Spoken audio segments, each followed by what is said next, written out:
Hello again, welcome back to Illegally Cited. This is BGFH, and I'm back for another video. As you can tell here, we are in Minecraft again. Nice little fallback point here.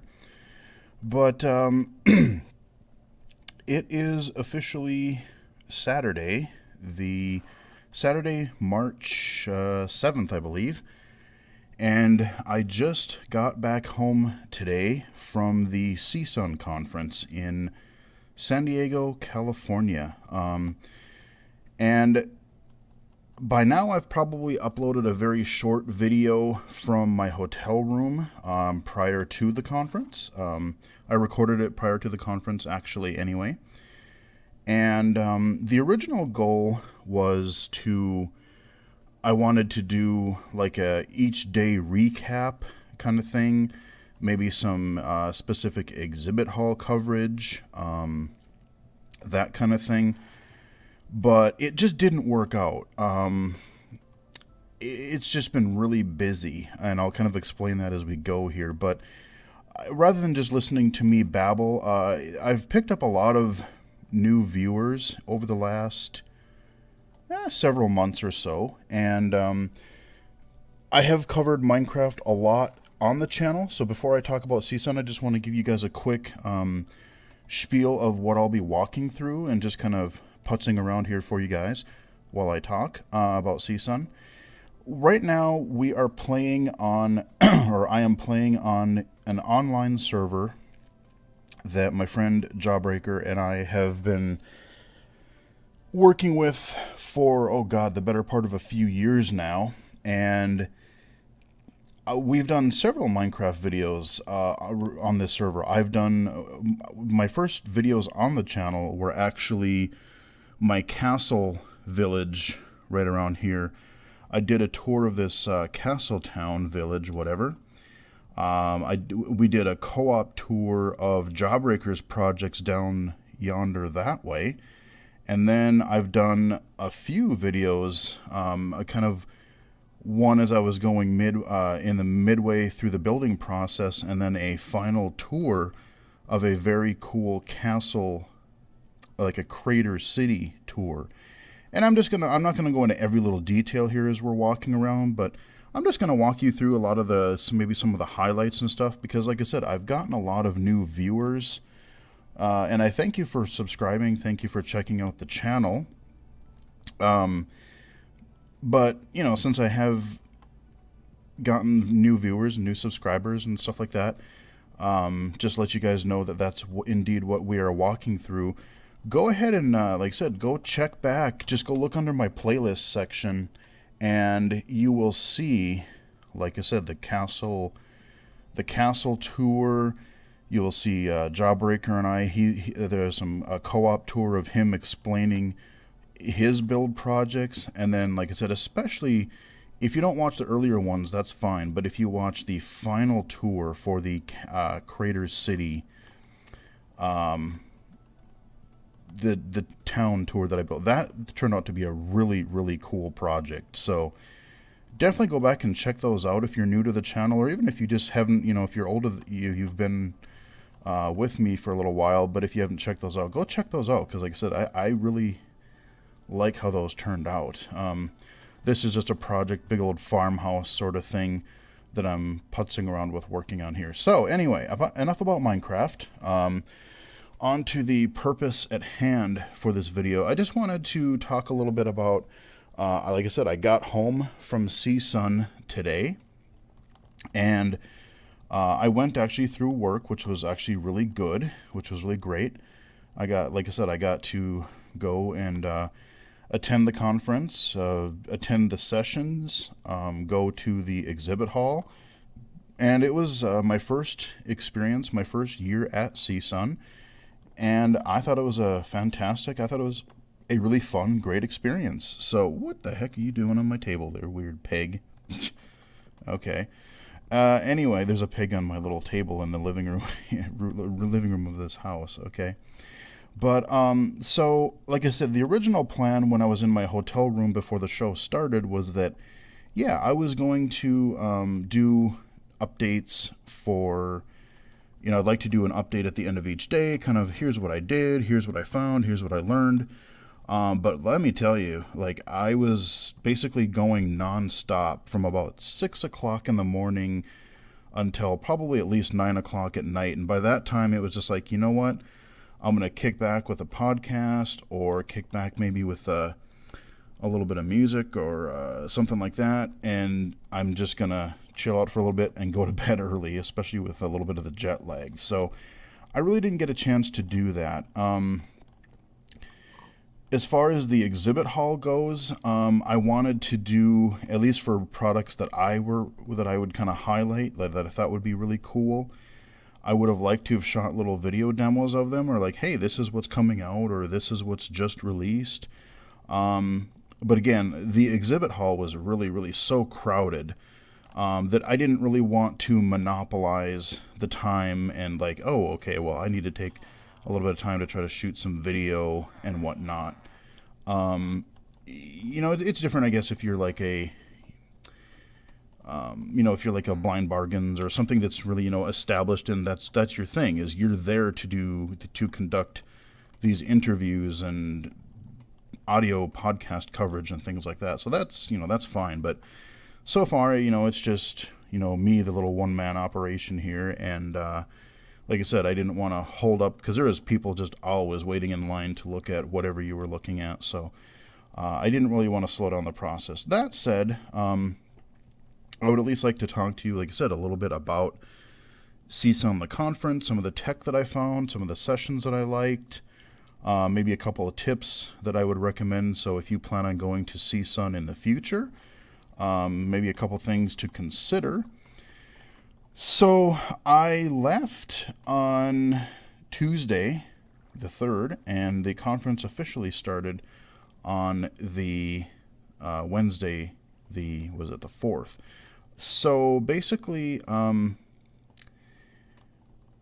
it started by basically just planning. One thing that I would highly recommend that you do, not just CSUN, if you plan on going to any conference where you're going to have a lot of different sessions, a lot of different activities and things to do, and if they make a lot of that known to you ahead of time, definitely go online or use whatever resource they have and do a little prep work. Figure out what sessions you want to attend, because there's no way you're going to ever be able to attend everything you want to. It's not possible. There's too much stuff going on. So go through their schedule ahead of time. In CSUN's case, they did a really good job. They had the information about what sessions were happening, where they were. They had it in multiple formats. They had it like on the web in HTML. I think there was like a DAISY version. There were several different versions available. And one thing that I liked about their HTML version was that you go to a session, you click on a session that you want to find more information about, and then they had a link right on the page that if you were using the device, like I said, I did it with my iPhone, because that's what I was going to be carrying around with me. And they had a link right on there to add it to your Outlook or your iCal schedule. So I just went, yeah, that sounds interesting. Click, and added every event that I wanted right to my schedule. Easy as pie. So that saves a lot of headache. And not only does it tell you like your date and time, tells you your location. So as I was walking around the conference, it was super easy to just pull up my calendar, and I knew right where I was going. So that would be my first recommendation, is have an idea of what you're going to do, because like I said, especially on the conference was Wednesday, Thursday, and Friday, and Wednesday for sure was the day where in the beginning there were several sessions where there were multiple sessions that I wanted to go to, and they were all at the same time. There were 2 of us from our little group at work that were going, so not only did I plan ahead, he planned ahead, And for the most part, I think we both went to one session that we were both really interested in.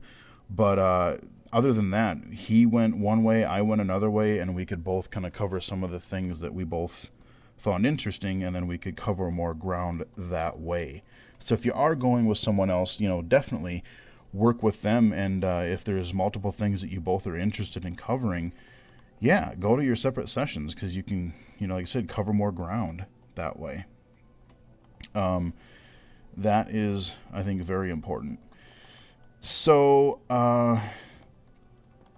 another thing that I would also recommend is, seems common sense, seems pretty obvious, but definitely, I'd say pack light. What I did is, it was only a few days, so I was able to, I would just do carry-on luggage. I didn't check anything, and it was just great. You could get in, get out, get through the airport, everything like that, not a problem.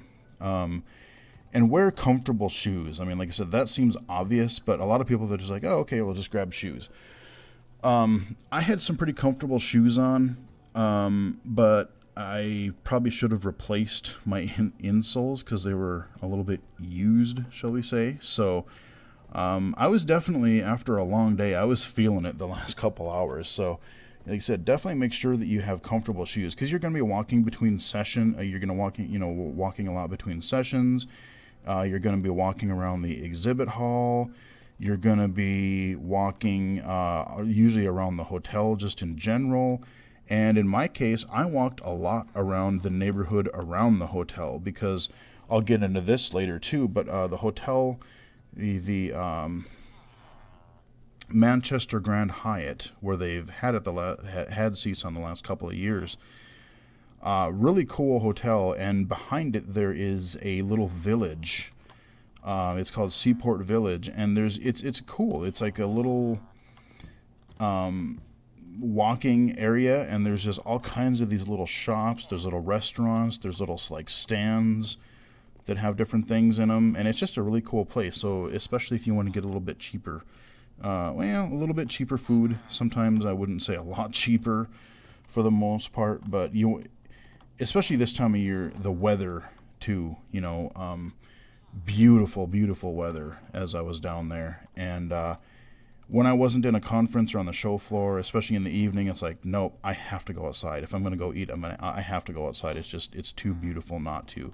Especially coming from, like I said, it's actually not bad right now where I'm living, but when I left, it was like snowing, and we had to de-ice the plane before I left. So, going from that to basically 60-degree weather, hell yeah. Just really, really nice. So, like I said, wear comfortable shoes, because you're going to be making a lot of use out of them. What else can I say? If you want to record anything, make sure that you have your equipment that you need. I would definitely have some way of taking notes with you, whether you are like, I just had my iPhone, a Bluetooth keyboard, and my Bluetooth headset, my Airband headset that I reviewed on the channel, and that worked great. I could use Pages or Word or Voice Dream Writer, just take notes in the session, because you do learn some really interesting things, and they'll give you links to their websites or other resources and stuff. Definitely be ready to take some notes, because there's a lot of stuff you can learn. So, one other thing that I would also, before we get to actually what I went to at the conference. So again, I got there on Tuesday. The conference didn't start on until Wednesday. They had the keynote, but then the conference didn't start until Wednesday. So, if you are blind or visually impaired, what I would highly recommend you do is, okay, so you've already made that calendar ahead of time. So now you're at the hotel. What I would definitely recommend is to open up that calendar after you get checked in and settled in, and walk around the hotel. Figure out where the conference rooms are. Figure out where the restrooms are. Figure out where, if you do need to grab a little bite to eat, so where the restaurants or maybe a little coffee shop or cafe is. But especially figure out where your sessions are, because This year you had 20 minutes between sessions. I think prior years they had 10 minutes between sessions. And they're generally not too far apart, but you do want to get there as early as possible, especially because if you don't, then there's only going to be standing room, or you're not even going to be able to get in. So what I did is I checked in and got situated, opened up the calendar, and like I said, I walked around the hotel, and it was actually, for me, it was very easy. Being low vision, it was very easy to. They had by each of the meeting rooms, this hotel, they had really nice. Well, they had two things. They had a metal kind of a metal sign near each door that had both large bold print and tactile. They had braille on them as well, so it was very easy to see. And then if you were questioning just to make sure that the right session was in that area, usually they had a video screen right next to the sign, and basically that told you that would refresh with whatever they had, what session was going on. So that was just a way to verify that, yes, they didn't move the session on you or change what the room was going to be for. So when I started sessions on Wednesday, I just looked at my calendar and went, oh, that room, okay, boom, knew right where to go, never got lost, never had a problem, and it was just worked perfectly. So I would definitely recommend going around the hotel and exploring, figuring out where the sessions and the exhibit hall and all that kind of stuff is. It helps a lot. And then you can the rest of the week is more enjoyable. So, sessions. What did I go through? I know I'm not going to remember everything because, like I said, it was just nonstop, pretty much morning until night. But there were a lot of sessions. First day, there was a lot of sessions on. I went to some on. Actually, throughout the whole week, there were quite a few that I went to about higher education and like textbook accessibility or accommodations for students with disabilities, or just a lot of higher ed topics for like general textbook accessibility, like I said, preparing for college for people, advocacy and technology, and just all kinds of stuff related to that. And there were some really pretty good sessions on there. The reason I really went to that, yes, I'm done with college. I don't know really what it would take to get me to go back to college for my doctorate, but I really have no plans to do so because I've put in my time.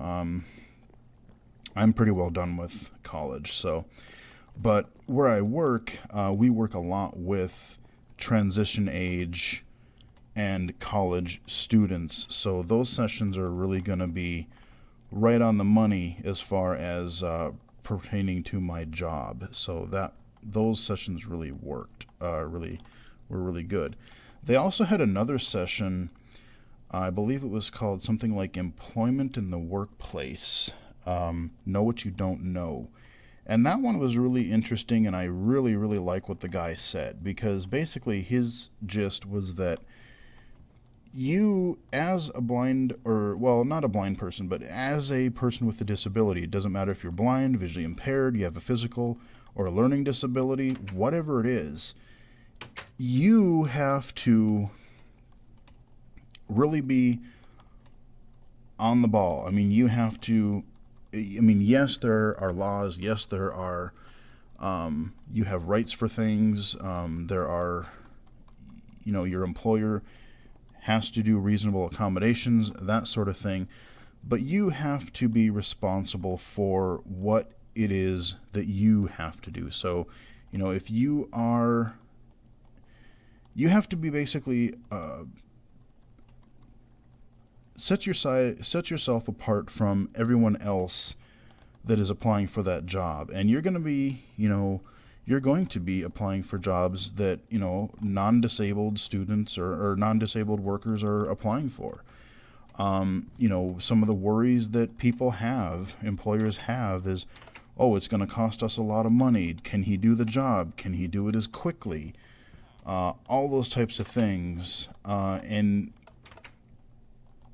basically, you have to not only sell that you're qualified for the job, but you are, very qualified for the job. Will there be jobs where you have some technical problems? Absolutely. That's a large part of my job is, not only do I work with people who are, we want to do an assessment for technology, whether they're going to school or employment, but we do job site assessments. So there are many jobs where if you're a screen reader user, let's say, there are a lot of places that use proprietary software, databases, or web-based systems, or whatever it happens to be, but it's all proprietary, and some of it is not written with standard code. You don't have really good controls there, and it just can be a mess. So, we'll go in and work with both the employer and the employee and try to figure out a solution. But, as a person with a disability, his whole thing was, you got to be responsible for even knowing that things exist. Let's say that all your life in high school you've used JAWS or you've used a note taker in school because that's what they gave you, that's what you know. You don't have to necessarily be an expert on everything. I'm not an expert on anything. I've been using technology forever. But even knowing what you don't know, it's like, okay, I'm a JAWS user.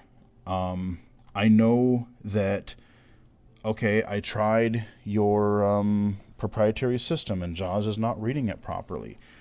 Do I know my screen reader enough to make sure that, yes, it is the fault of the software incompatibility. It's not my just not knowing how to navigate it.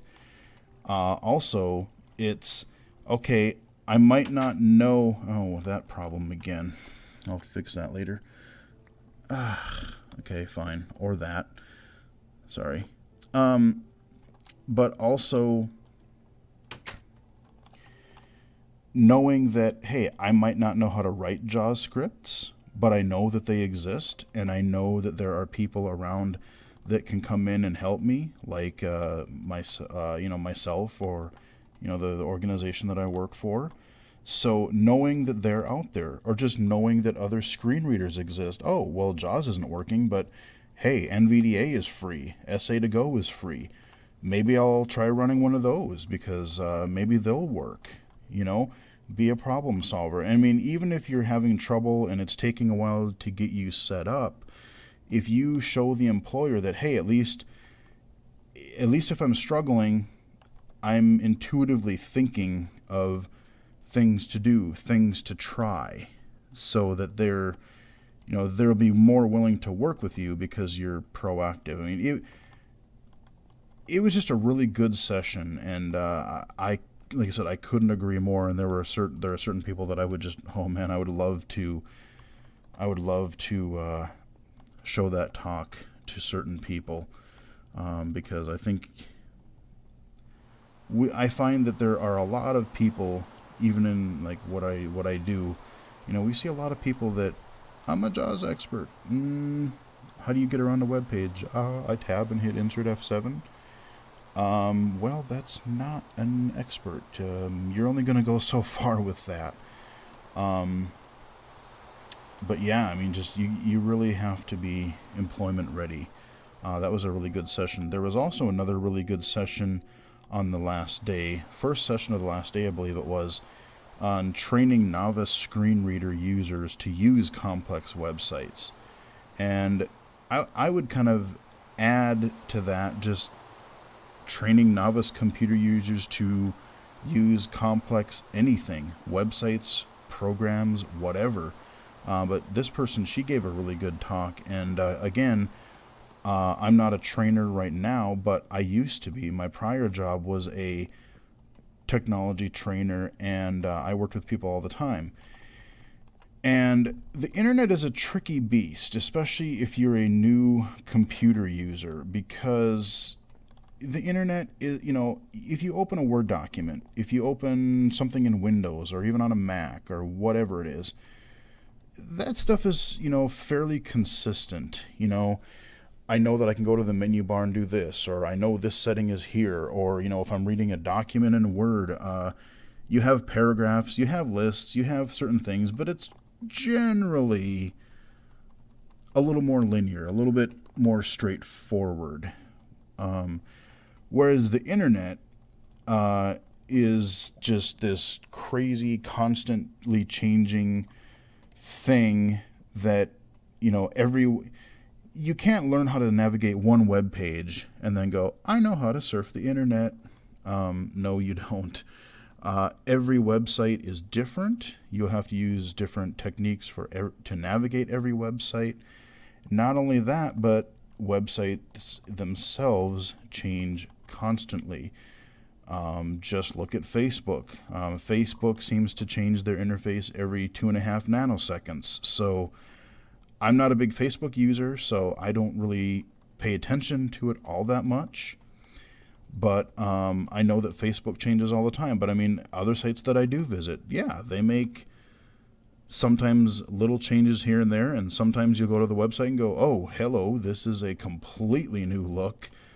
And you'll have to relearn the website. So, it was just a really good session on really how to teach that, because you can't, if you're teaching, I don't care what it is, the website, a program, whatever it is, I know a lot of people would like you to teach where you say, okay, to do, you're looking at this from a task-based focus, and you're saying, okay, I want to learn this website. So if I want to do this, I do 1, do this, 2, do that, 3, this whole sequential thing.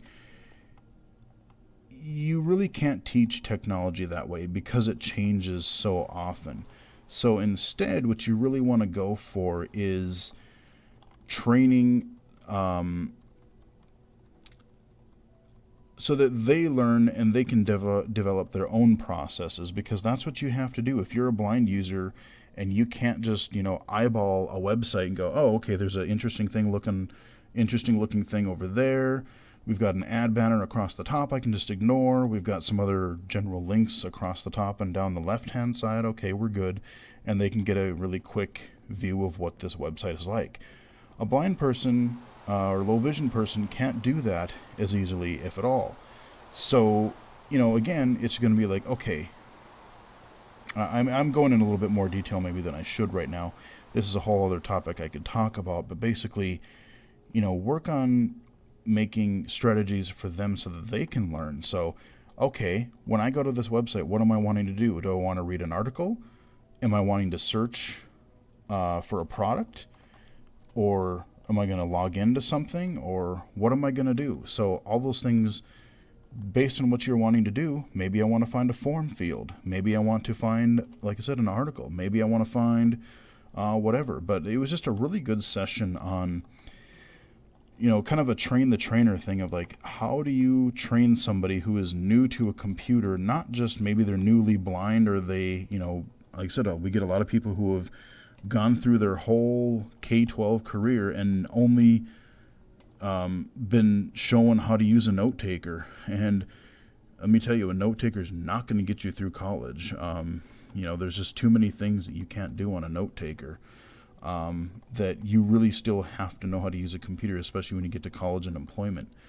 And then you also have people who, like, we also work with this population where I work. We have people that are English language learners. And so not only are they trying to learn this from a blind and low vision point of view, they're actually also trying to learn it. They're trying to learn English. And so if you don't know the language and then you have to learn all this weird technical stuff just to know how to navigate a web page, because I can't just look at it and point at it and go, I want that. If you can't do that, that can be a real issue. So that was a really interesting session. There was another session that was on the University of Washington, the Do It program. I think early on the channel, Might have been during one of my Left 4 Dead playthroughs, episode playthroughs, where I talked a little bit about the Do It program, but they talked about, resources and, higher education, what staff can do to make things, more accessible, and some of the resources that are out there. And so yeah, I got to that was an interesting session, and I got to see one of the actually she's like the head of the organization, I believe. So that was pretty cool. Got to see some people from the Do It program from way back in the day. Like I said, there's just so many sessions. I'm trying to think of them all. I went to a lot of higher education ones. I did go to one on Windows 10. That was kind of interesting.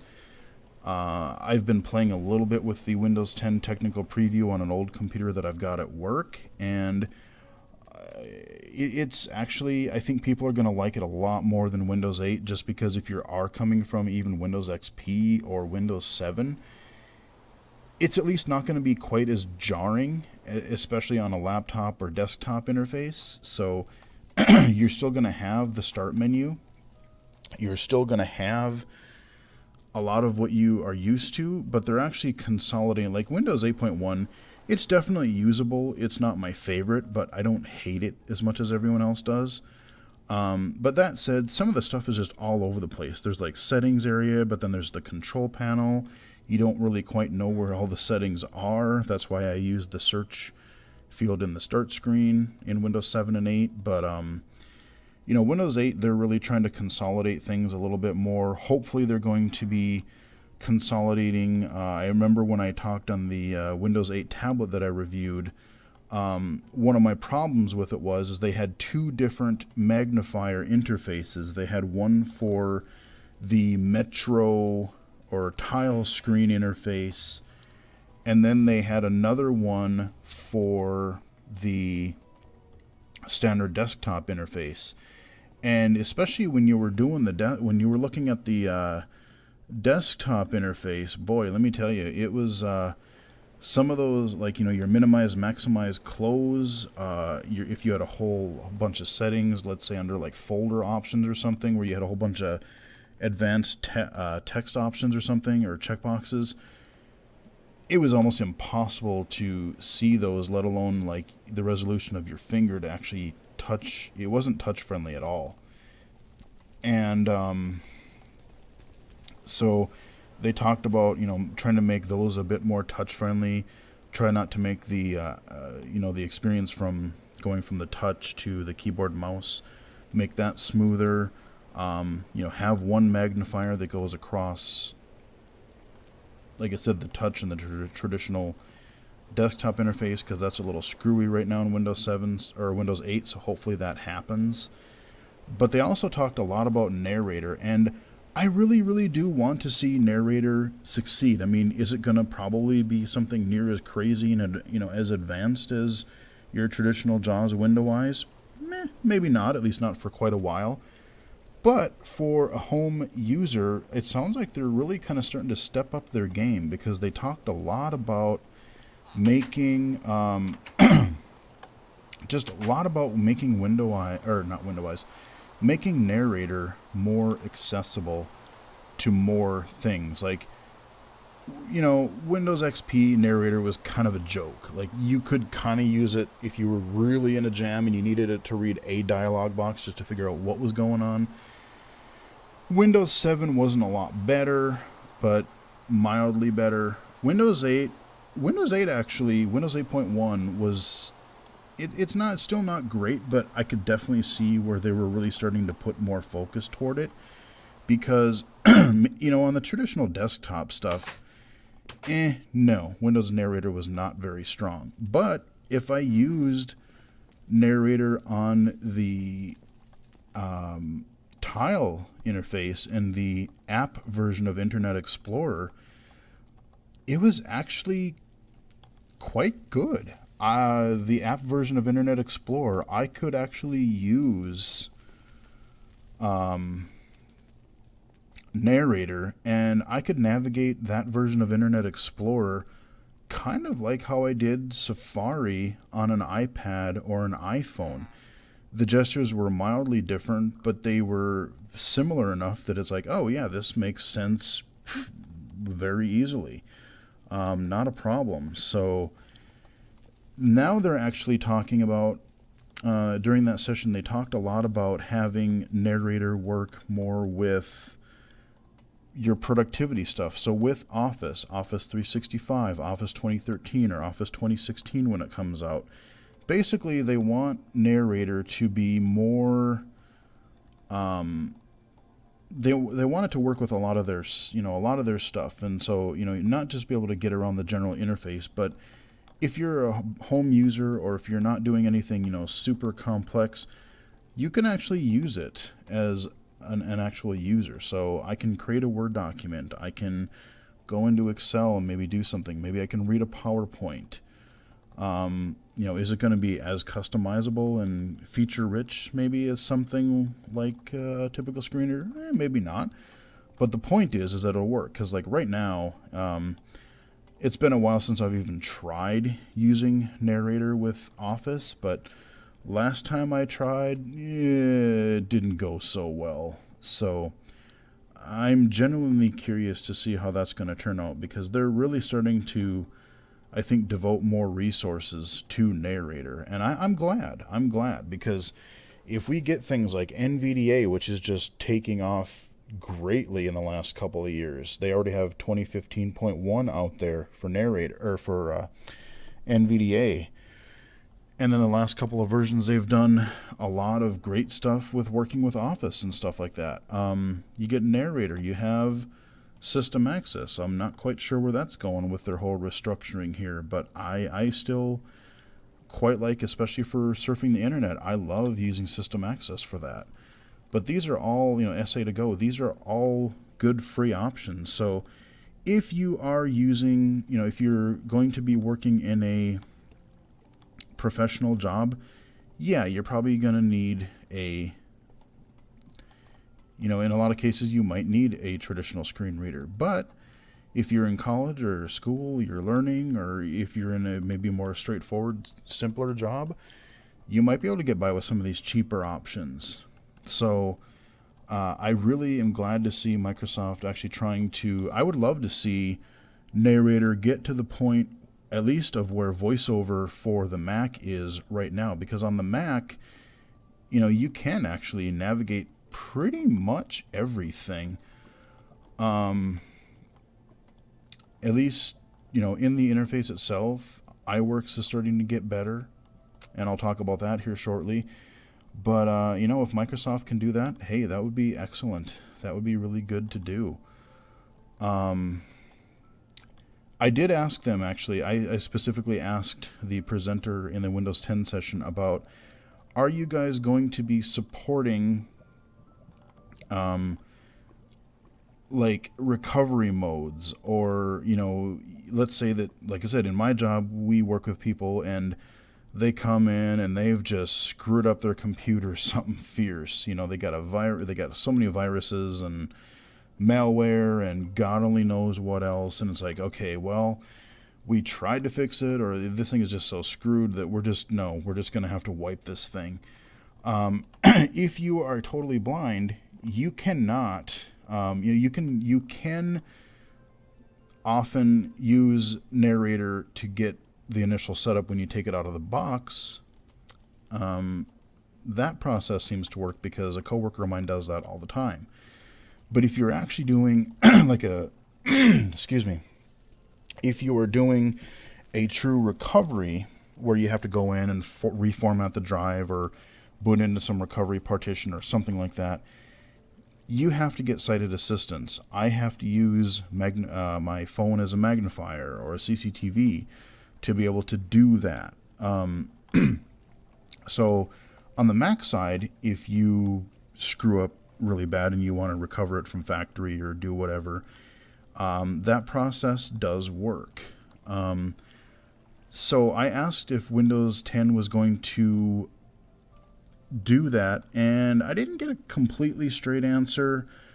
He said that they're definitely working on it. They definitely are trying to expand that capability a lot better than it used to be.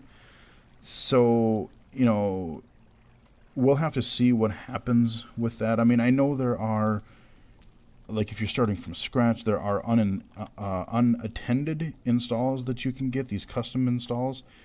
But I would like to see it not where I don't even have to do that, where it's just part of Windows. Okay, it might not have the super high quality voices that you would get when you're fully running Windows, because the Mac does the same thing. When you're running their recovery partition, it's this really kind of janky voice that I think used to be in like the old Outspoken or something, but it works. It's there, and as long as it talks, you can get through that process and get your machine back up and running again. So here's hoping that they actually end up fixing that and that they do add that functionality. I hope they do.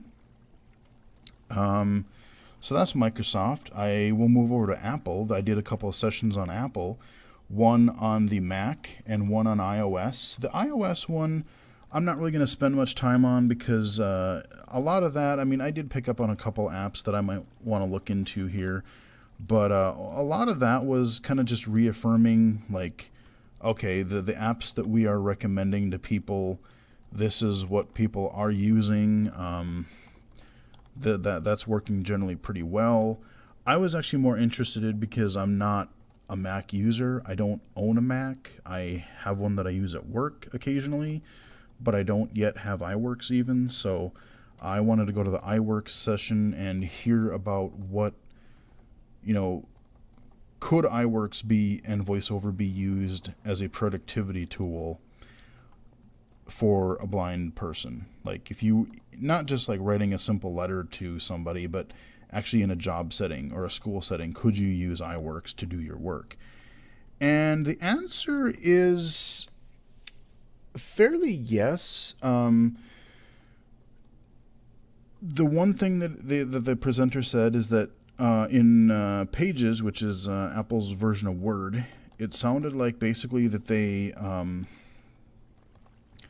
the one weakness is that it doesn't have any kind of quick navigation feature like you get in a lot of Windows screen readers. So like, let's say you are, there we go. Let's say that you were using JAWS and you're in a Word document and it's marked up well. They're using headings and they're using all kinds of different things. You can turn, JAWS key Z, and then you can navigate a Word document like you would a web page. The Mac doesn't have anything like that right now.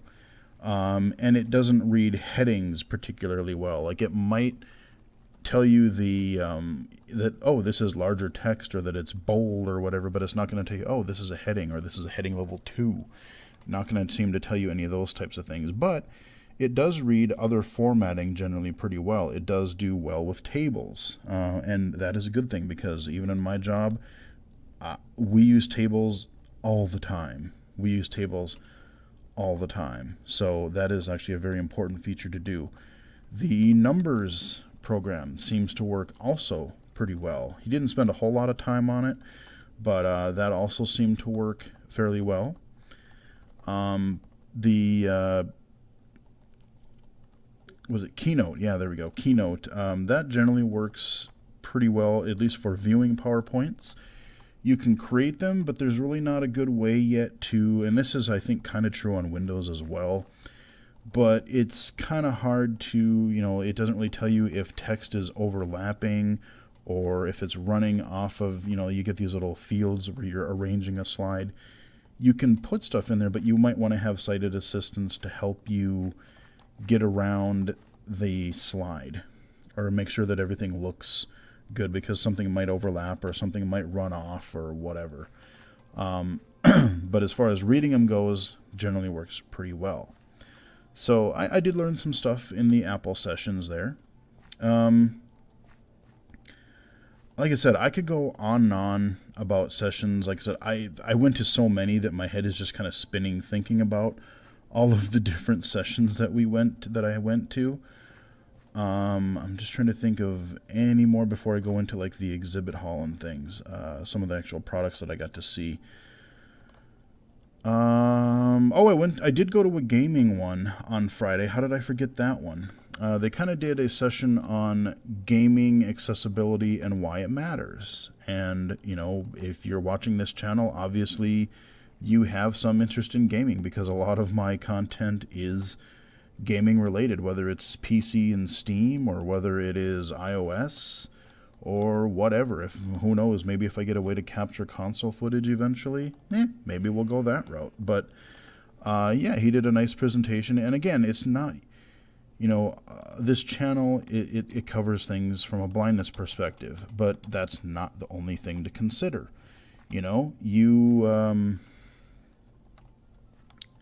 cover it from mobility impairments, learning impairments. One of the points he made, he brought up the picture on the slide of the DualShock 4 for the PlayStation 4 controller. That thing has got 16, 18 buttons, couple analog sticks, a little swipey touchscreen or a touchpad thing on the top of it now. A lot of, for me, I would take that kind of for granted because, yeah, I can technically use all those buttons, but a lot of people with different mobility impairments are not able to do that. Maybe they can mash the buttons, but they can't, they're not able to use the triggers. And a lot of driving games use triggers for acceleration and braking, or whatever. Can't use both analog sticks at the same time. A lot of times you're moving and looking at the same time, moving and aiming and having to be accurate and manage all kinds of stuff. So there's a lot that goes into accessibility, and so he just talked a lot of different about a lot of different things, and gave a few different resources as to what resources were available. You got your AppleVis, audiogames.net is another really good one if you are looking to cover some games. So even some of the games that I haven't gotten around to covering for the PC yet, audiogames.net is a good place to find some of those. Unfortunately, some of the ones that I like to cover, I've tried actually, and they were made in the era of Windows XP, and they don't run under Windows 7. There was a game that I actually liked back in the day, Super Liam, and it became, was it freeware, I think, not too long ago. And I tried to play it. I was going to do a video on it, and I couldn't do it because it would not run. I tried it in compatibility mode. I didn't play a whole lot with trying to reconfigure it to work, but no, I couldn't get it to work. So some of those games, if they came out a long time ago, may not work as well. So hopefully we get more stuff on the PC. But it was a really interesting session. I got that guy's contact information and sent him an email from the hotel room yesterday as well, just to see if I can establish more of a connection as far as other people in the gaming community, other people in the gaming development community, because I've written other developers, like if an app, for instance, is really close to being accessible, if I can give them a few pointers of hey, if you could just add this feature, you could totally use this with VoiceOver, or you could make this a little bit easier for low vision or for whatever. If I can easily see that, I'll let them, developers know. But if we can somehow, advocate more for that to work. And one of the things that, he asked for questions at the end of the session, and I brought up a point of one of the things that I would love to be able to see is I would love to be able to have some kind of a module system that you can enable, let's say through Steam or through the Xbox One or PS4 or Wii U console, where it's game independent. Some developers, yes, they're doing some things with accessibility, but they're having to work in the constraints of Unity or whatever, Unreal or whatever engine that they're using. So, my thought is okay, I'm going to use Steamworks, Steam Achievements, Steam Cloud, those types of things as an example. These are tools through Steam that gamers can use, or that developers can use and add to their games, so that no matter what engine they're using, no matter what they're doing to create the game, but that they can have those features. So if you can do that for achievements, if you can do that for Steamworks at letting users create content, or you can do it for game saves, cloud saves. Why couldn't you have an accessibility module that says, okay, through Steam, I'm going to enable this accessibility module, and then that way, when I go into a game, if there is text in a menu and I arrow up and down through a menu, or maybe if there's text dialogue, maybe I'm playing like an RPG and the game is not voiced, but instead it's more of like a Super Nintendo-esque, Super Nintendo era style RPG that's very text heavy, or maybe I'm playing a card game that has, the picture of the card, and then it has like, your text. Let's say I'm playing Magic the Gathering or some kind of a similar card battle game. Maybe if I moved my mouse over the text area and the module that's running in the background would say, oh, there's text under there, just like I would with system access and I'm on the internet. When I move my mouse over text, it speaks aloud. So, and then you could have other, maybe you had a mobility one. So if somebody had they had a custom controller, they had a setup that worked for them. Maybe they had a setup that works well for first-person shooters for them. Maybe they had a different one for strategy games or MMOs. They could, have this module set up, and then they would have that. And if the games made use of that, they could actually, that would just kind of override the game's controls, and they could just say, okay, well, we're just going to use this. So instead of having to go into each game and rebind the controls, and having to make sure that that game recognizes maybe this custom controller from like Able Gamers or whatever, they could actually just do it. It would just be handled through this module. And so that was one thing that I asked about. And like I said, the presenter was like, well, it's really engine based. You got to get the engines to be accessible. And yes, I agree, there should be more engine accessibility, but I think if it was done through the platform itself, like I said, Xbox One, PS4, Steam, whatever, my thought is that if you do that and then you just have something that every game can call, so it doesn't matter if it's Unity, it doesn't matter if it's Unreal Tournament or CryEngine or whatever it is, some indie game thing, it doesn't matter. You should be able to just call that code from Steam, just like you would, like every game has Steam achievements nowadays. And you can't tell me that, each one of those are using all kinds of different engines. So the same thing could be said for, why don't we just pull in some of these accessibility modules? I would love, like I said, there are a lot of games that I would love to be able to play, but I don't, because they're really text heavy and I'm just not able to read them. Or even if I am, I don't want to take the extra. I want to play the game to enjoy a game. I don't want to play, I don't want to have to just, keep struggling and just slowing the game down a lot because I have trouble reading the in-game text. So, like I said, there's a lot of indie games that sound really cool, but they're really text heavy, and I'm not able to really play them. So, as far as sessions go, there are way more. Like I said, there were 4 sessions in the morning and then 4 sessions in the afternoon. Each one were 40 minutes apiece. And they were, like I said, I went through sessions most of the time. I think there were 1 or 2 hours on Thursday where I didn't go to a session, but then I hit the show floor, the exhibit hall, which is what I want to talk a little bit about now. So, again, like I said, this is where the comfortable shoes come in. You're going to be walking around that place a lot. They have a big exhibit hall there, and like I said, if you're into technology, accessibility, assistive technology, whatever, CSUN is the conference that you want to attend because there's just so much there. So the exhibit hall, they had a lot of booths. They used the whole ballroom for the exhibit hall. And then if you heard about things, you could actually, there were other little suites that had product showcases and things like that. So they had, if you found them, they had other vendors there that weren't in the exhibit hall that were showing off a few things here and there. And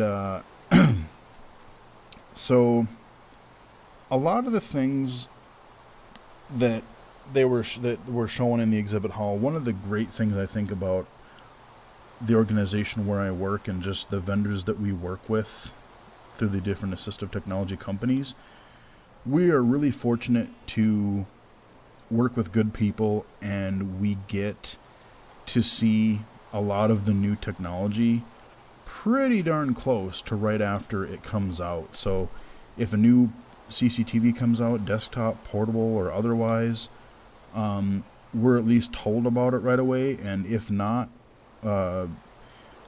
within the first month or two, somebody has come by and given us a hands-on demo, or maybe they've let us borrow a unit for a couple of weeks, or maybe they loaned us a unit to play with for a little while. So we're really fortunate. So there are a couple of devices that that were shown at ATIA or at CSUN here that we were already aware of. But that said, there were still a few really cool things that came out of the show. One of the huge trends that I'm seeing is, just as much as the last couple of years, if not more so, everybody is chasing down the app type technology. So you might have some proprietary hardware. You maybe will have a camera. You maybe have some other little peripheral. But instead of having this, self-contained proprietary device, they're trying to figure out how to adapt,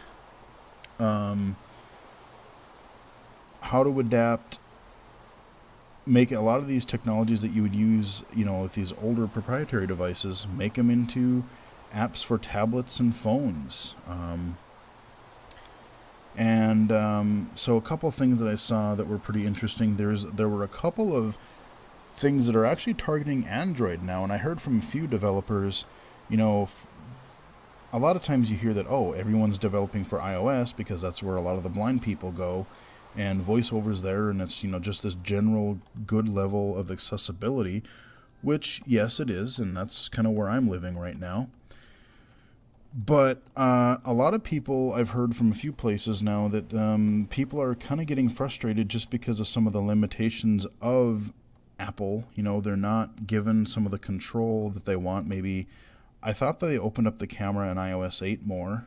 And I don't know if it's specifically camera control or just some of the things that they want to be able to do, maybe with app interoperability, using things across different apps or things like that. I don't know. But basically they said they're a little bit frustrated with the way Apple is doing things. And so some developers, especially really small developers, are going Android, and there's actually a couple of really cool looking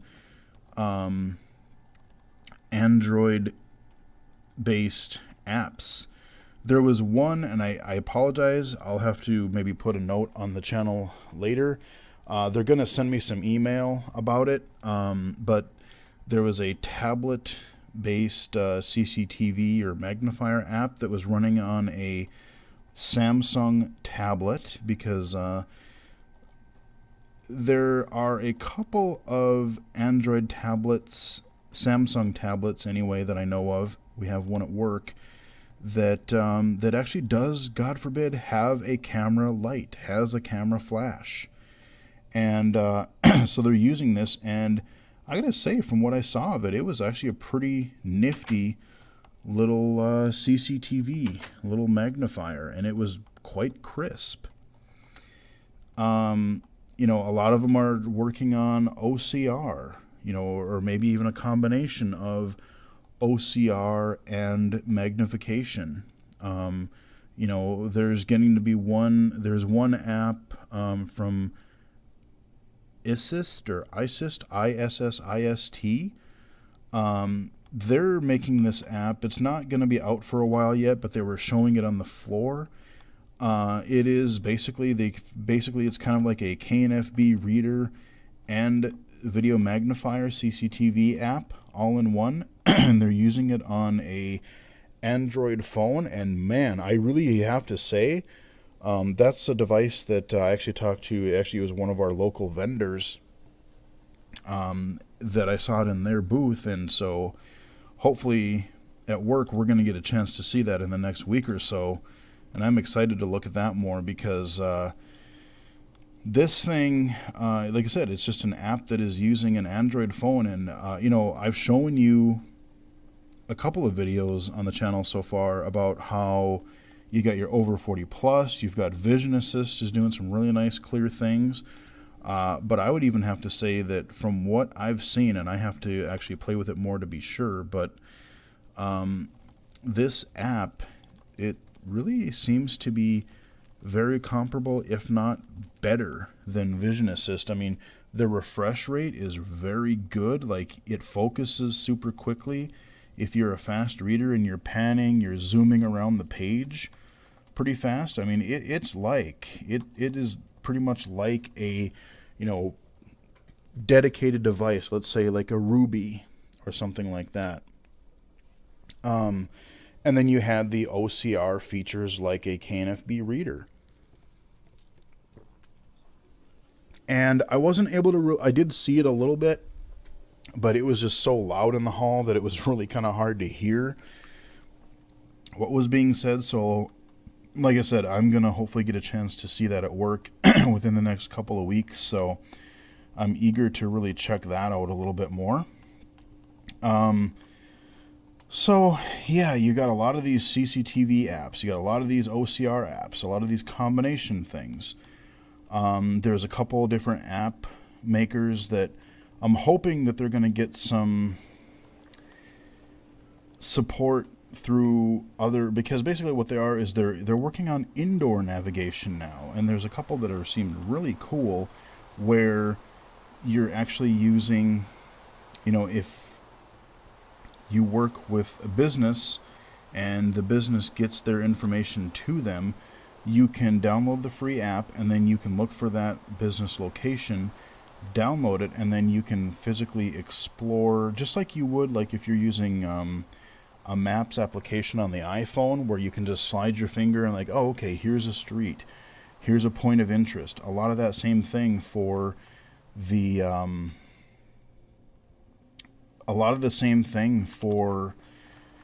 indoor. And they had a demonstration of the exhibit hall, and it was really, really nice because, like I said, it told the booth number, told the manufacturer that was in that booth, and you could get a sense of where the aisles were. You could get a sense of all that kind of stuff. So there's a couple of different versions of those, and I'm kind of curious to see which ones take off, which ones are going to be supported. Like, how are we going to get businesses to give their information? It's kind of like where, to me, I would compare it to something like, you have all of these apps, Android and iOS right now, that do public transportation. So you have all these apps that, like, oh, I can use this app, and then I can, you pick your city, and then you get real-time bus information or light rail notification, those kinds of things. What cities buy into it, how many, where, what apps support which things. I think we're going to get a lot of the same type of issues with these indoor navigation apps, and it's going to take a little bit of time for that stuff to all iron out. But hopefully we will find in the next few years, I'm hoping that we're going to find that one or two of these can really start to take off, because if I'm in an airport, or I go to even my local mall, granted, I don't like shopping in a mall, but if I need something, I would like to be able to just find this store. You can go on to a lot of websites, and they have these graphical representations. They have these graphical maps of the mall, but they don't do a blind user a lot of good because they can't see those graphics. And so if you can do it, tactilely on a touchscreen, not only do you get the accessible part, but you actually get the spatial awareness, because you're moving your finger and like, okay, if I start at the bottom of the screen, that's where I come in the mall, and then to my left I've got this store, to the right I've got this one, and you just follow the shape of the building that you're in, I think that's going to be really cool. I would love to see that take off. They had that. I did talk to the people at AI Squared, which are the people that make Zoom Text. And one thing that is going to make, I think, a lot of people happy is one thing that Zoom Text, well, it's weird because they were the first company, they were the first magnifier, I think, really to come out with something that at least in some fashion supported multiple monitors. But right now they don't support true multiple monitor like working. You have two monitors, but you can span the screen across two monitors, or you can mirror them. What you see on one monitor, you see on the other, which I actually like for training somebody. You can also have one magnified and one unmagnified. So like, let's say you have a screen and you're also showing someone a PowerPoint presentation or something. You don't want theirs magnified. That works well. But they don't have a true application. They don't have a true feature where, you know, a lot of people now in offices are working on multiple monitors, and they use their mail on one screen and then their database on another, or they have like their database on one screen and maybe some other, like in a call center, they've got their other information on another thing, or their dialer, or whatever it is. So it's not out yet. They weren't demoing it from what I could tell, but I did talk to the guy and I asked him specifically, and they're hoping that by the end of the year, if not earlier, that they are going to have true multi-monitor support. That is one of their goals, because they've been asked that a lot, and that is one thing that their competitor Magic has had for a little while now. Magic, however, has its own sort of issues. There are things that I really want to like about Magic. If you are a person who is losing vision, let's say you're low vision and your vision is deteriorating to where you're eventually going to probably have to use a screen reader. And, you know, JAWS is one of the most popular screen readers out there. So it makes sense, because they share a lot of the same code, a lot of the same keyboard commands. It makes sense for someone to start out and use JAWS or use Magic and then transition to JAWS, because if you're learning the commands in Magic, they transfer right on over to JAWS. Fantastic. Works great. The problem is that they've been really kind of behind on keeping up with like new operating systems and browsers and things. Even ZoomText says, you know, they're finally catching up and supporting Internet Explorer 11 and things like that. Oh, ZoomText also, they're supporting Chrome now, which is cool. But, you know, Magic they're still in beta for Windows 8 right now. They're still in a beta. Windows 10 is right around the corner. Windows 10 is going to be out sometime later this year officially. So they're looking at, I don't know exactly what the timeline is, but it not quite as quickly as I would have thought. So, you know, there are people that are getting Windows, you know, if let's say they've had Magic, but then they get a new computer, all you can get is Windows 8 if you're buying retail. And so you kind of have a problem there. You can't use your magnifier. And they're taking so long to get their stuff up that it's hard to kind of recommend Magic for that reason. Like, even though in some cases it would be very useful, the dual screen, the transitioning to a screen reader, those are all really good bonuses. But if you can't support the operating system, it's going to be hard to do that.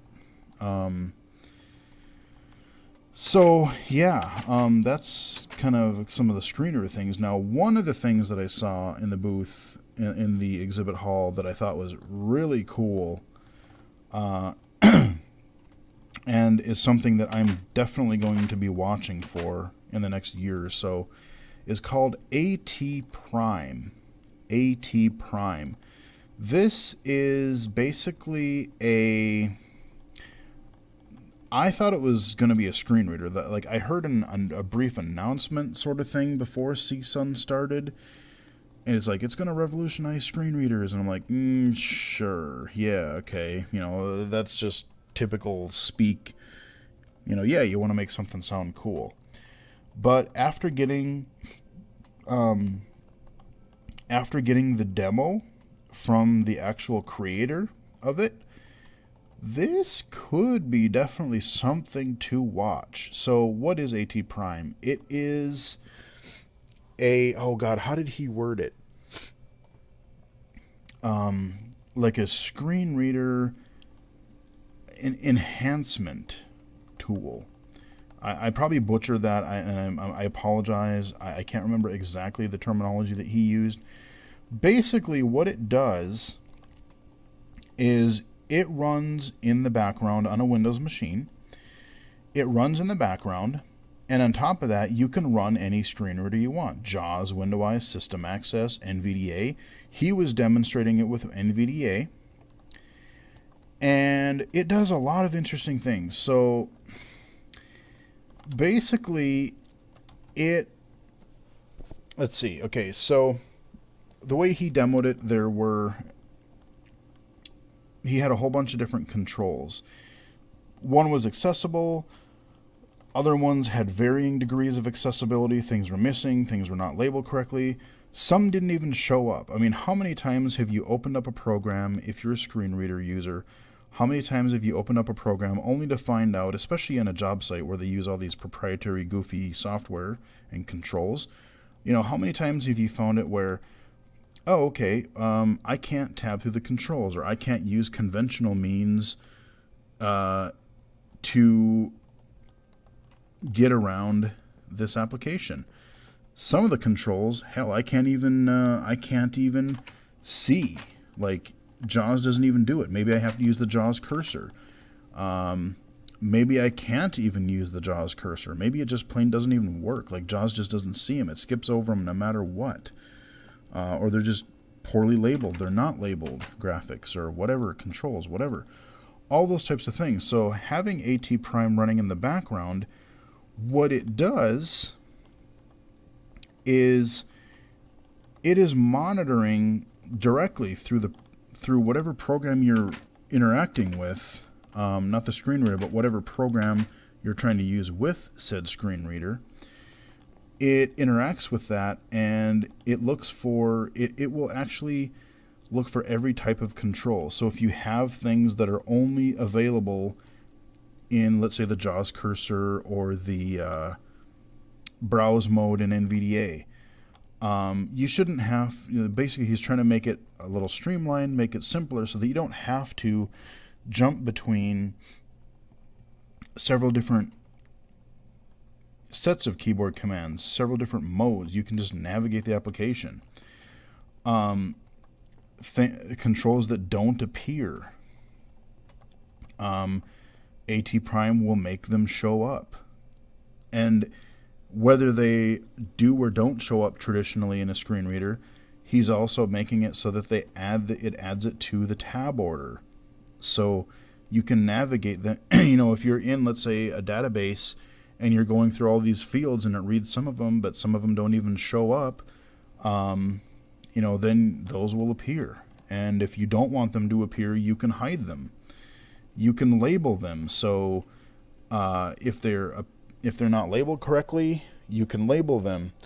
You can get information on what they are because it'll display the tooltips. It'll display like programmer notes. So like if there's no label, it doesn't know. It's got this weird goofy. It's not a checkbox. It looks like a checkbox. It quacks like a checkbox, but it technically isn't a checkbox. It will basically almost like re-virtualize that control so that, yes, it actually becomes a checkbox. It's really kind of cool how he does it. It's really hard to explain.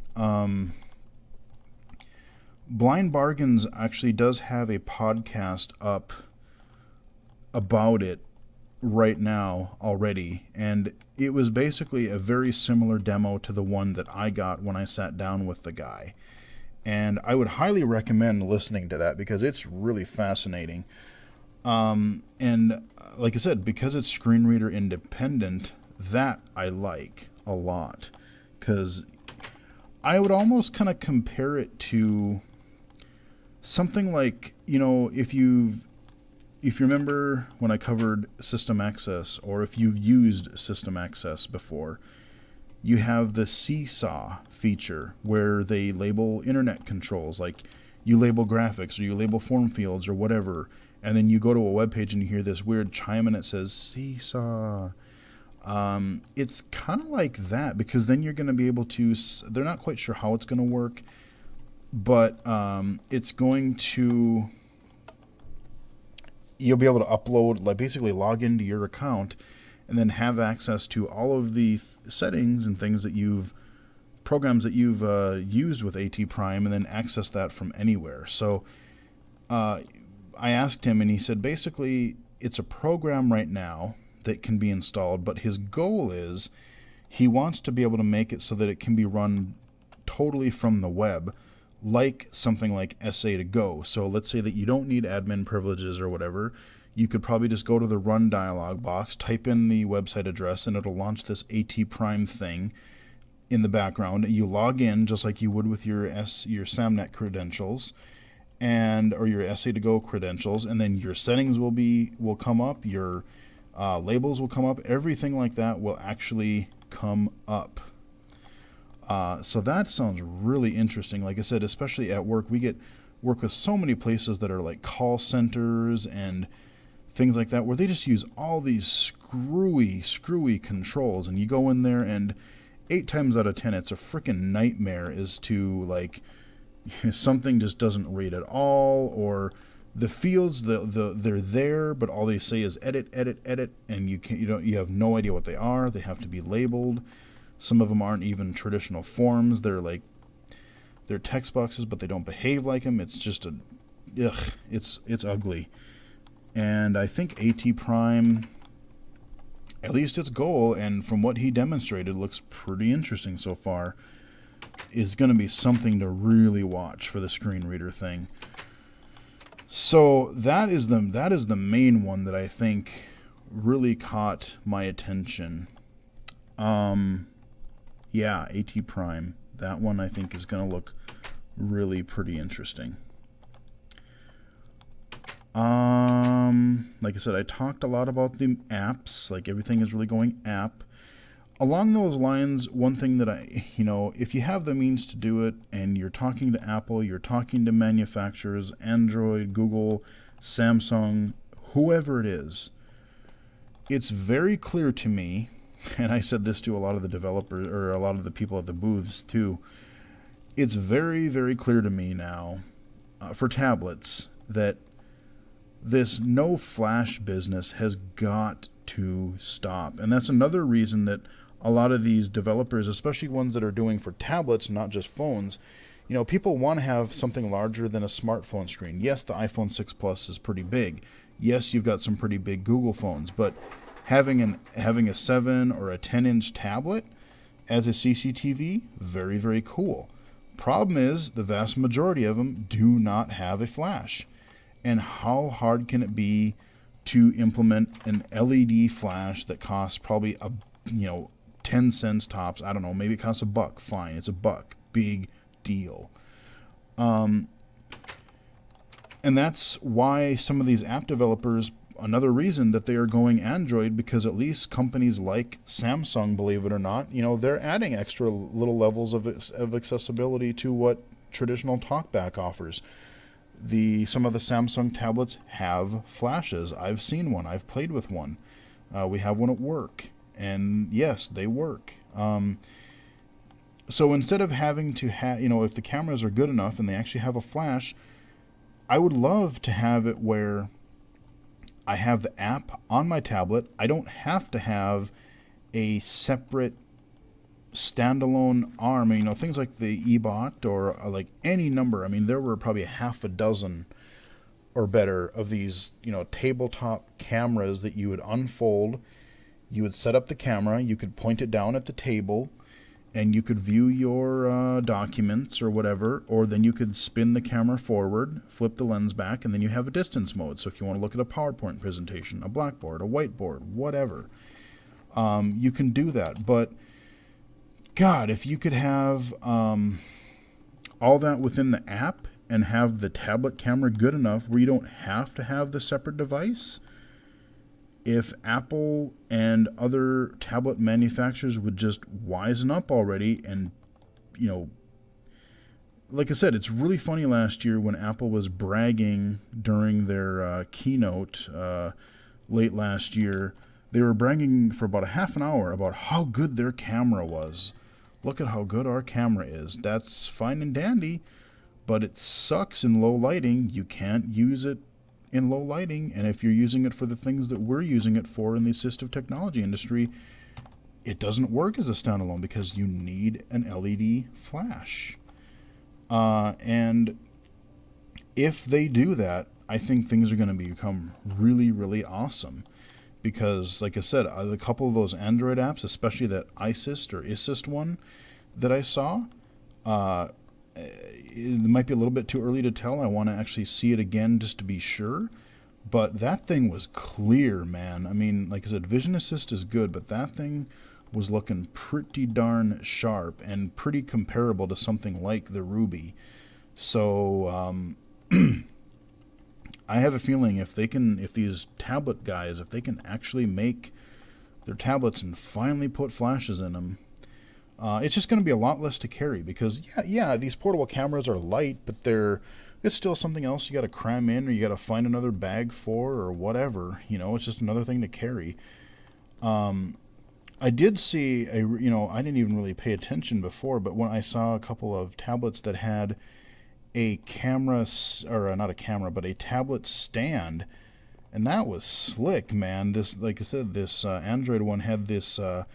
You just set the tablet in there. It had like an arm. You could adjust it. You could tilt it forward. You could tilt it down, raise it, lower it, whatever, and it worked slick. So you could combine that, and then you had a Bluetooth keyboard. That thing would make an awesome mobile computing system. Taking notes, have your CCTV right there. You have your stand. Oh, that would just work beautifully. So that's really, really what I want to happen. And I think in order for that to happen, like I said, we've got to get these tablets to actually include this stuff right in it so that some of these apps will work better. Currently we can do it with the phone, but yeah, I would love to be able to do it with a tablet sometimes because sometimes I want that extra screen real estate. So, I mean, we saw there was a lot of different things. Everyone is still pushing HD CCTVs, desktop CCTVs, handheld CCTVs, HD cameras. There's one or two that are claiming to do distance. There's one from Enhanced Vision. I can't remember the name of it right now. I apologize. It's you go to their website, Enhanced Vision.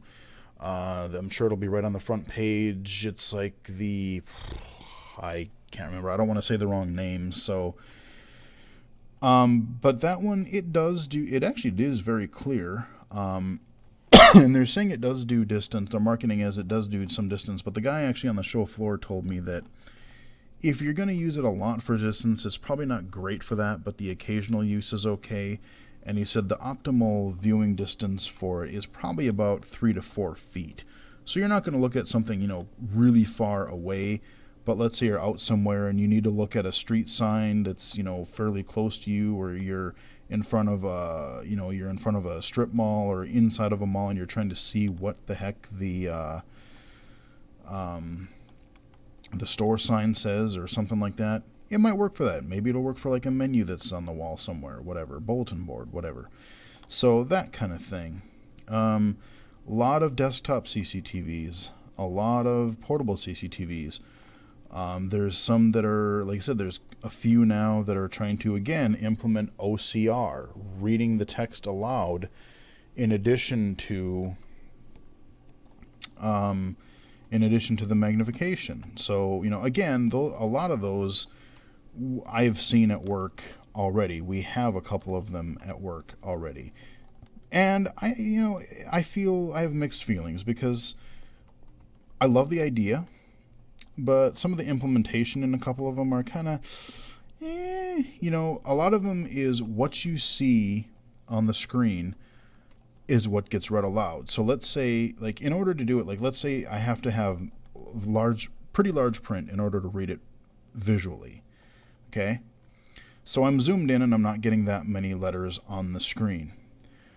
But if I want to do OCR, it would be better for me to zoom it all the way out and then do OCR, because it's viewing, you're viewing a lot more, and then it'll read a lot more. So it's kind of weird in that way. It's sort of hard to get used to, but it does work. There are one or two that do full page scanning. The Clearview, I think it's Clearview, Clearview, I think. But there's it's got a touch screen on it, and you use it as a magnifier. But then it's got a camera that swings out from the left side now, where it does a full page of OCR. So you can do a full 8.5 by 11 page of OCR. So, like I said, that is also a trend. They're basically trying to figure out, well, now that everything's gone HD, what else can we do? How can we release another unit every year or two? We're already HD. What can we do? We make the camera a little better, but okay, I guess we'll add OCR. After they get the OCR thing down, who knows what they'll add? But basically, yeah, that's what they're doing. Other than that, there's just a lot of little things here and there are on the show floor. This video is getting super, super long already, and I apologize, but like I said, this is, that's what CSUN is. You come down there, the show is basically 3-4 days of just, solid nonstop stuff. You've got tons of exhibit hall booths to look at. Get demonstrations, try some of the stuff out for yourself. You do have the new Blaze ET, which is a weird name. Every time I think of it, I can't think of ET Phone Home, especially since it has a keypad on it, but there you go. You had the Easy last year, which was their book player that was a little simpler, but it had the book player, but then it had the camera, so it was kind of doing the KNFB reader thing meets the Victor Reader Stream. And they're having a more advanced model, the ET, which has more of your traditional controls for more advanced users. You still got your camera for OCR, but then you have more actual control for fine-tuned navigation through like daisy text and stuff like that. So you have that as well. I know I'm going to stop recording this and I'm going to think of like 5 things or more that I'm like, oh, I can't believe I didn't mention that. And like I said, I apologize. I'm a one-man show, going through and trying to, just give you guys a rough idea of what's out there. If you want more like hands-on actual like demonstrations, audio demonstrations of things, go check out things like Blind Bargains and a couple of other ones out there that Blind Bargains, for instance, they have stuff already up. Not all of it, but they have a few things up already demonstrating things like AT Prime and things like that. So go definitely check those out, because they will be able to demonstrate and show it to you a little better than I can describe. But I just wanted to give you, like I said, I know this is going long, but I wanted to give you a little bit of a idea of what the show was like for me. I really, really enjoyed it. I liked I like going out there. A lot of the sessions were very interesting, and I tried to go to some of the things that I was sort of familiar with, but I also tried to go to things that I'm like, I really didn't know anything about, so that I could actually learn something. Like I went to a session on working with people that had multiple disabilities, or how did they word it? Significant disabilities, like you have vision impairment, but maybe you have some other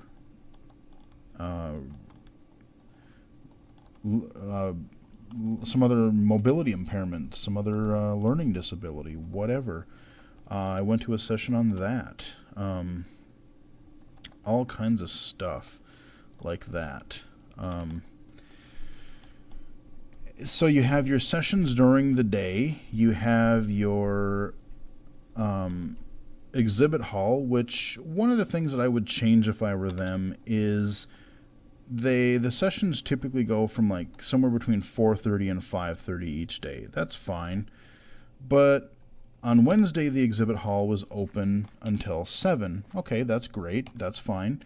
But Thursday and Friday, the exhibit halls closed around the same time as the sessions ended, maybe a half an hour or so later. So the exhibit hall was big, and if you really wanted to see most everything that exhibit hall had to show, you almost had to find an hour or two, and maybe, like for me, I actually didn't eat much, if any, lunch for a couple of days because I used that time to view the exhibit hall. I had breakfast, and then I might have nibbled something at lunch, but a lot of times I just skipped lunch, and I ate later because I went to the exhibit hall. But you may have to actually find a couple hours where you just skip sessions and you go check out some of your exhibit hall stuff because, it's just, there's so much to see, there's so much to do. So there is that, like I said, in order to see everything, you have to kind of, so what I wish they would do is I wish that the exhibit hall ran until 7 o'clock every day, Wednesday, Thursday, and Friday, because maybe they don't open it early, to give the exhibitors more of a break or to give them a better schedule. Maybe don't start those as early, but the point is make the exhibit hall open longer, because I think that would help out a lot. And then at night, you had all kinds of different things that you could do. You had parties. This was the 30th anniversary of CSUN. What was it, like the 20th or 30th year of Jaws? So Jaws had their event. Hymns had an event. Bookshare had an event. I mean, they were all over the place. I actually got to meet and sit down with Winston Chen, the developer of VoiceDream Writer and VoiceDream Reader, an app I use all the time. I've done a video on VoiceDream Reader on the channel. I love that app immensely. It is one of my favorite, if not my favorite app on iOS right now, for just a number of reasons. But they have those. I mean, they have little parties. They had like karaoke things. They had all kinds of stuff. I mean, it was impossible to even go to all those things that you wanted to at night. It was impossible to do all of that. I didn't really attend all that many events at night because I was, I would peek in on a few of them here and there. I would meet up with a few people here and there, but a lot of it was just like after that, it was like, okay, I just got to play catch up and get some other things done. But no, there's never a shortage of things to do. And a lot of them, these parties, they'll have, free nibbles, free drinks, or like maybe some appetizers, or, maybe some tacos or something like that, or burritos, or I think that was the AI squared one. But yeah, they have all kinds of different stuff. So that is kind of a overview of my experience at CSUN. Like I said, the hotel is really cool because it was right by this Seaport Village, they called it. You walked out the back door of the hotel. You had a few restaurants and things and gift shops and stuff like that in the hotel, but then behind it, you had the Seaport Village, which was, like I said, it was this cool little area where you could walk down these little paths. They had all kinds of little like gift shops and souvenir things and clothing things. And then they had just all kinds of like restaurants and little cafes, and they had a really good little cookie stand. There was like this cookie shop that had these like really, really yummy cookies that I got once or twice there. It was right down by the ocean, so you could walk along the water. You could eat. All the restaurants had like outside seating, so every time I went out to eat out there, it was nope. I'm sitting outside and getting the ocean breeze, and it was just like I said, the weather was just amazing. It was really good, and it was a shame that all the sessions were inside. I wish there was like a way that like we could like sit outside or have windows open in the hotel because it was so freaking nice out there. But yeah, I mean, so when I wasn't in sessions, and like I said, at night, maybe I wasn't going to some of the parties, but like I said, myself, I had coming from this, where it's snowy and icy and cold and whatever, even though it is warming up right now, I had to go outside and go enjoy the weather that was out there, because it was like 60s and 70-degree weather all the time. I never wore a coat. It was just beautiful weather. Really, really liked it a lot. That is kind of an overview of CSUN from my point of view. I mean, I know I can't go into every little thing I saw. I can't describe every session. I can't describe every exhibit and every piece of technology that I saw. Like I said before, I know there's probably going to be, when I stop this video, there's probably going to be some technology that I'm like, oh crap, why didn't I talk about that? I forgot about this one thing. But yeah, I mean, it's just like I said, it's crazy. If you are at all interested, if you are a AT trainer, if you are an AT user, if you are in higher education or an employer or a game developer, a game publisher, a whatever, if you have any interest in assistive technology or accessibility, how can you reach a broader market? I mean, that was the other thing from the game session that I went to, was that people are like, oh, well, it's a game. A lot of people, whether it's parents or a lot of the older generation, like, why, who cares about games? It's just kind of a waste of time that kids do in their parents or in their basement. No, actually not at all. There's a lot of adult gamers, and there's a lot of people with disabilities. There's there may be mild disabilities, but they may be disabilities, and by not just doing some simple things, you're excluding a huge market, a huge potential player base.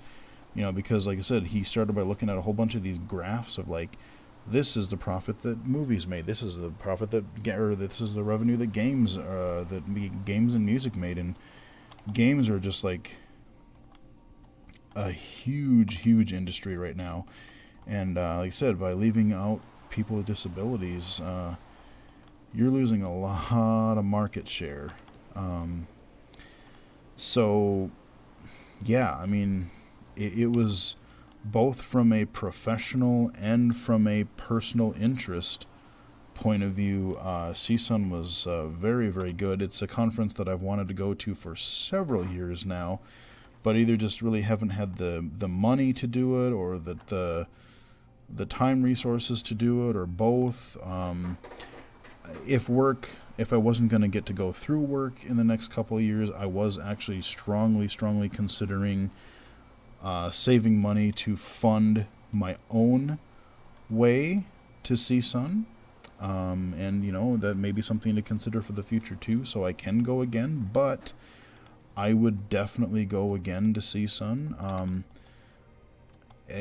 Because the summer conferences, NFB, ACB, whatever, they have some stuff pre-show, they have an exhibit hall, but they're not, they have other stuff. They have their own agendas. Because they're NFB, they're ACB, they have all their other stuff that they're doing. But if you're looking at, like I said, from a technology and accessibility point of view, this is the conference to go to, because that's what this is. If you're a freaking nerd like I am, you want to go to this conference. It is very cool. I'm not going to lie, it is expensive, very expensive. The hotel rate, I think, was like, what was it, $200 and something a night. Meals in the hotel or even around the hotel, you're lucky to get a meal. you're doing really good if you get a meal under $20. But you know, yeah, it's not cheap, but it is worth it. You learn a lot. I learned a lot. I got to see some products. I got to actually talk to some developers and give feedback. Just a really good, valuable experience. And one thing I will mention, tying back to, before I wrap up here, I'm going to wrap up this video very, very soon, I promise. One of the things that I did talk to, one of the places I talked to on the show floor was a company called CSUN. If you use textbooks, if you were in high school or if you were in college, you probably know who CSUN is. And if you've watched my accessible textbook, or my accessible/inaccessible textbook video, if you haven't watched it, please do watch it. I cover a really, really cool accessible textbook, and also do a little rant on some inaccessible textbook practices. But I talked to CSUN, and as I mentioned in my earlier video about textbooks, like I said, there's a lot of times where like recreational reading materials are actually fine through Kindle and iBooks and things like that. But textbooks, for some reason, publishers are still blocking the text-to-speech. You'll download a sample or you'll download an actual textbook in Kindle or whatever, and they say text-to-speech has been disabled, or even worse, text-to-speech has been disabled by the publisher. Well, I talked to CSUN and I asked them, well, why do you guys do this? Please, who can I talk to? Or, are you guys planning on stopping this practice? Because why would you disable text-to-speech? We would love to be able to just buy the book and read it. And the lady's like, we do not disable text-to-speech. You have to talk to Amazon about that. And I said, I did talk to Amazon. I talked to Amazon a couple of times about it. And it was just kind of this last thing. It's like, well, but we have, we recommend, we have other, we use like EPUB, and we use PDF files and things like that. We wouldn't really recommend Kindle as far as accessibility anyway. And I'm thinking, okay, yeah, Kindle has some of its issues, but so does every other format. And actually, I found that Kindle books generally for reading, and you can use the notes feature if you want to, even though I really haven't, but you can.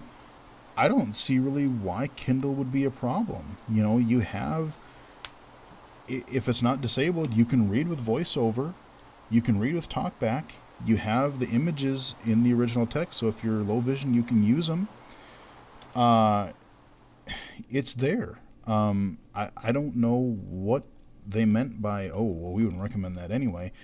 And they're like I said, well, we don't disable the text-to-speech. You got to talk to Amazon about that. Well, and she kind of just really kind of, I said, yes, I did talk to them, but it was kind of a little defensive.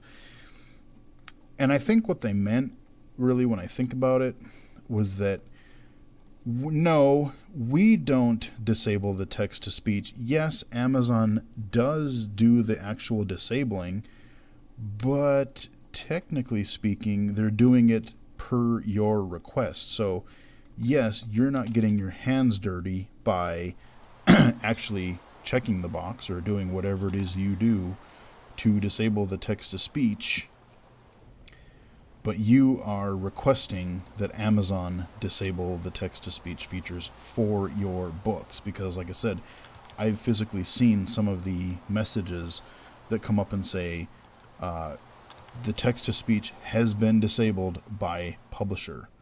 So I was really hoping to make some headway. I don't know what on earth they're still afraid of, and they weren't having any of it.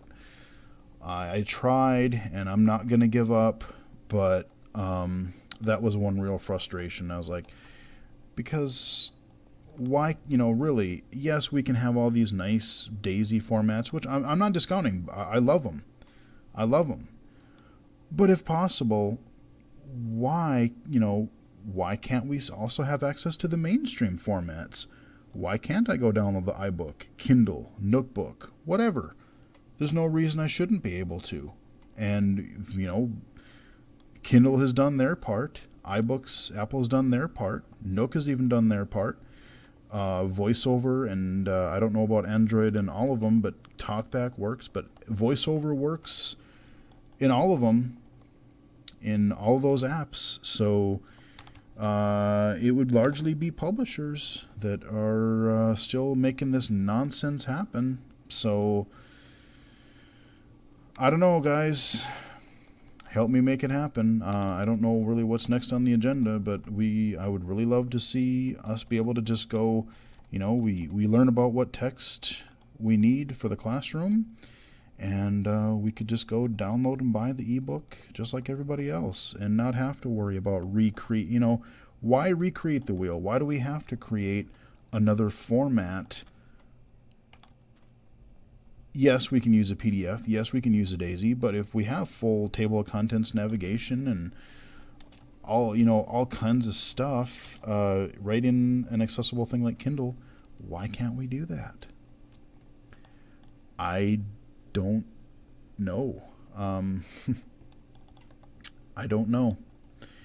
But like I said, I know this video, I don't even have a clue. I haven't been timing it. I don't know how long this video is, but I know it's going to be long. So like I said, I hope you grabbed maybe a little bowl of popcorn, maybe a drink or something. I don't know, but like I said, this is just a long kind of this is my first experience with CSUN CSUN 2015, my first CSUN conference I got to attend.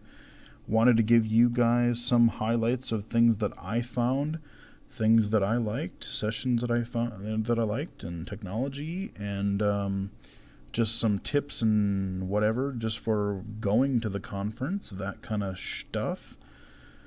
But yeah, that is kind of a look at my experience from CSUN.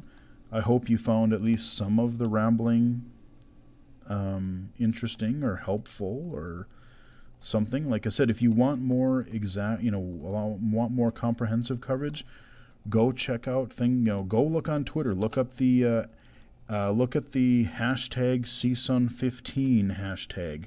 Look at the CSUN 2015 hashtag. There'll be a lot of things there. Look up blind bargains. Go to, I'm sure there'll be a lot of stuff in the Top Tech Tidbits newsletter next week, if not already for the one this week. I haven't read it yet. A lot of the traditional, avenues that you get AT News. There's going to be tons of stuff, I would say in the next couple of weeks, just catching up with all of what happened at CSUN. So, check those things out. But yeah, like I said, I hope I wasn't too boring. I know I got a comment on an earlier video. It was like, yo, you're like the dry eyes guy. You're really boring. I'm like, well, okay. I didn't think I was that bad, but whatever. Okay, whatever.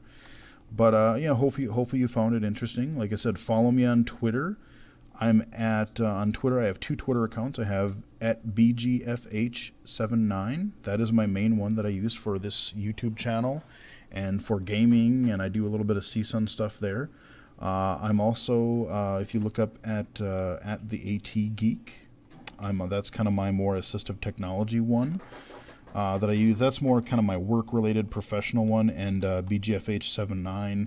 That is my more illegally cited personal gaming and whatever Twitter follow. So I would recommend overall my BGFH79 Twitter. Like the video, please subscribe to my channel if you have other people that may benefit from this or any of my other content. Please let them know about my channel. Like I said, I'm glad to see that I'm getting more subscribers over the last little while. We broke 200 not too long ago, which is a pretty cool thing, at least for me. It's nothing compared to what some other people have, but hey, I like it.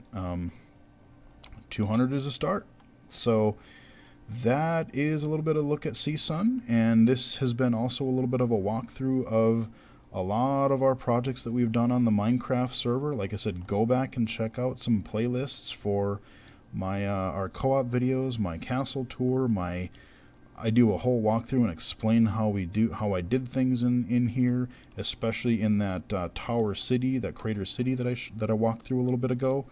Go check out those playlists, because like I said, again, it's not to the scale that some of the ridiculous stuff that you can find on YouTube, but hey, for a one-man job, two-man job, this, Jawbreaker and we've put a lot into the server, and I think I'm really proud of what we've built so far. There's a lot of stuff in this little dense area.